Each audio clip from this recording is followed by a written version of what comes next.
বিসমিল্লাহির রহমানির রহিম নাহমাদুহু ওয়া নুসাল্লি আলা রাসূলিল কারীম ওয়া আলা আলিহি ওয়া আসহাবিহি আজমাইন। উপস্থিত সম্মানিত এলাকাবাসী, আসসালামু আলাইকুম ওয়া রাহমাতুল্লাহি ওয়া বারাকাতুহু।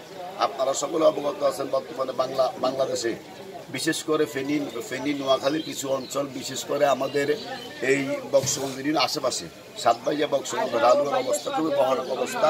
সেই আলোকে আমরা বক্সবন্ধ ইউনিয়নের ছোটগ্রামের জন্য বাংলাদেশ জামাত ইসলামীর পক্ষ থেকে একটা বরাদ্দ রেখেছি। সেই বরাদ্দ আমরা আমাদের ভাইদের কাছে সুন্দরভাবে বিলি করে দিতেছি। আপনারা আমাদের পাশে দাঁড়ান, মানবতার পাশে দাঁড়ান। বাংলাদেশ জামাত ইসলামীর আমির জামাতের নির্দেশ, আপনারা মানুষের কল্যাণে কাজ করুন, তাহলে মানুষ আপনাদেরকে ভালোবাসবে এবং আল্লাহর রহমত বর্ষণ হবে। এই প্রত্যাশা রেখে কথা শেষ করলাম। ওয়া তৌফিক ইল্লা বিল্লাহ। একবার মিরু ভাই